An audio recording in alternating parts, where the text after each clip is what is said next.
Good day to you all. I am C.H. Srinivasrao, Associate Professor, Department of Computer Science, SVKP and Dr. K.S. Raju Arts and Science College, Penugonda. I welcome you all for security class. Security must consider the external environment of the system and to protect the system resources. This is the external environment and to protect the system resources. Intruders, crackers attempt to breach the security. The crackers can breach the security. Threat is nothing but a security violation. Attack is nothing but breach security. Attack is an attempt to breach the security. These are the definitions. Security violations, categories there are. One is the first category is breach of confidentiality. The first security violation is breach of confidentiality. What is confidentiality? Confidentiality means data should keep secret. Second category is breach of integrity. What is the integrity? Integrity means unauthorized persons should not modify the data without the owner permission. Unauthorized persons should not modify the data without owner permission. And third category is breach of availability. The availability means nobody can disturb the system to make it unusable. Fourth category is breach of authenticity. Authenticity means able to verify the identity of user. These are the security violations. Types of threats.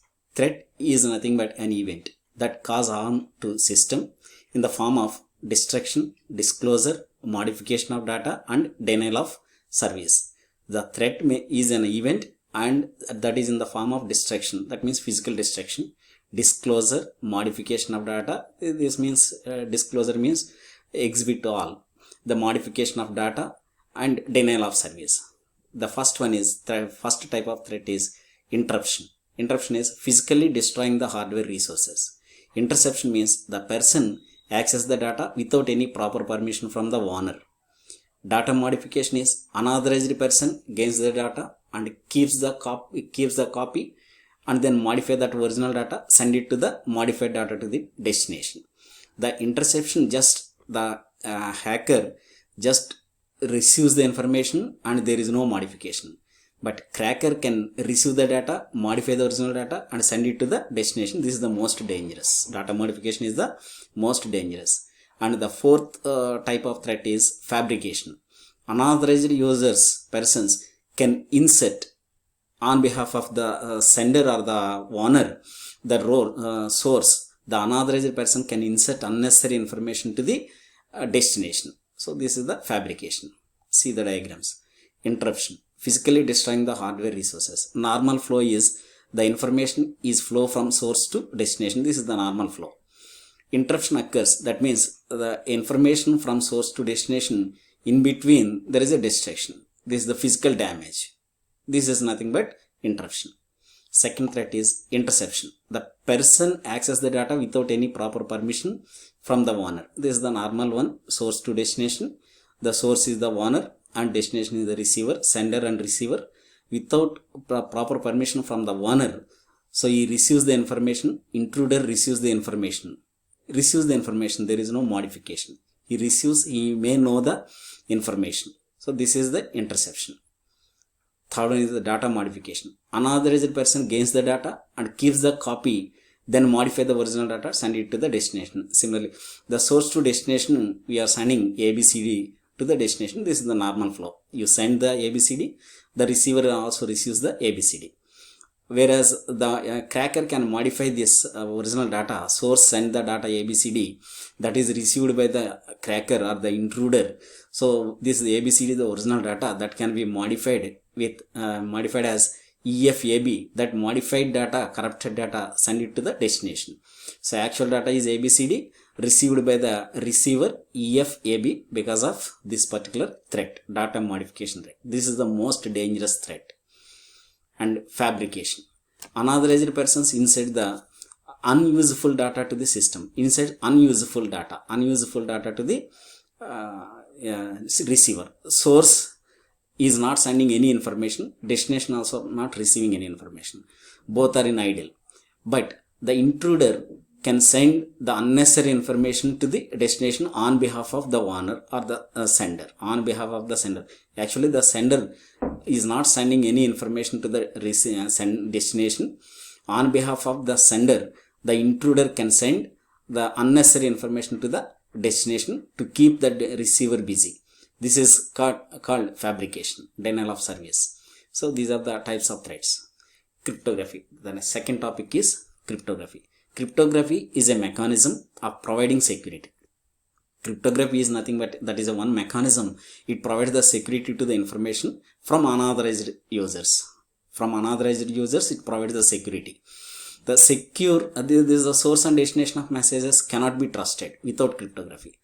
So source and destination can exchange the information or send the information from source to destination. That message cannot be trusted without cryptography. That may be modified by the cracker. So thus that cryptography is based on the keys. Just secure communication over insecure media. This is the insecure media. Now you provide the secure communication.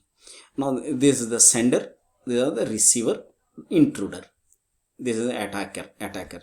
The sender writes the message that is called M, that is the plain text, that is the original message.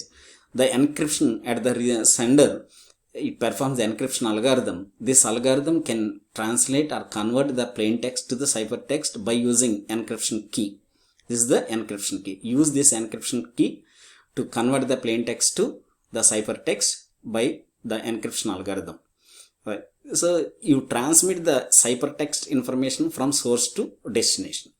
At the receiver end, it receives the ciphertext message, and that can be converted to the plain text by using decryption algorithm with the help of decryption key.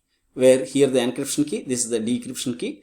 These are the key exchanges. Those keys are known keys to the source and sender and receiver. These the keys are exchanged, encryption key and decryption key.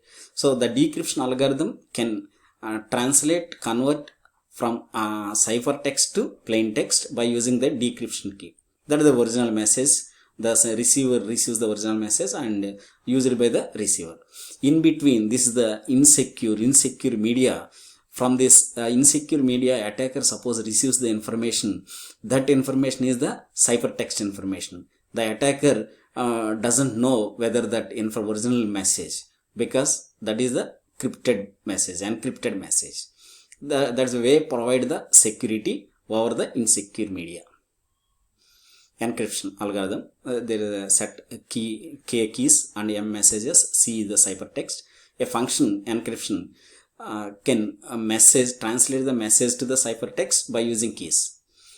And another function, decryption, the decrypt function, ciphertext to the original message by using again keys. This is a computer holding DK, that is the decrypted key, can decrypt ciphertext to the plain text. So a computer holding this one, suppose infeasible, since ciphertext are generally exposed, it is important that it be infeasible to derive DK from the ciphertext. This is infeasible to derive the decrypted key from ciphertext. Whenever the receiver or the computer at the receiver end holding this D of K can decrypt the ciphertext to the original text that is used to produce them, but a computer not holding this DK cannot decrypt. So the computer holds this one, then only perform the decryption from that translate the ciphertext to plain text. The computer not holding this decrypted key, it cannot decrypt the ciphertext. This is called encryption. There are two types of encryption. One is the symmetric encryption, second one is the asymmetric encryption. Same key used to encrypt and decrypt, that is called symmetric. E of key, this is the encrypted key, can be derived from the D of key, decrypted key. And similarly vice versa, the decrypted key can be derived from encrypted key. So the same key is used to encrypt and decrypt, that is in symmetric encryption. One example is DES. DES means data encryption standard, is the most commonly used symmetric block encryption algorithm. Block encryption means encrypts a block of data at a time. That is the block encryption. The symmetric encryption, DES, is an example for symmetric encryption algorithm. Asymmetric encryption, public key encryption based on each user having two keys. This is the public key encryption. it has the two keys. One is the public key, second one is the private key. Use this public key for the encrypted data. Use private key for the decrypted data. That must be an encrypted scheme that can be made public without making it easy to figure out the decryption scheme. One example for asymmetric encryption is RSA. This is the RSA block cipher is an example for asymmetric encryption.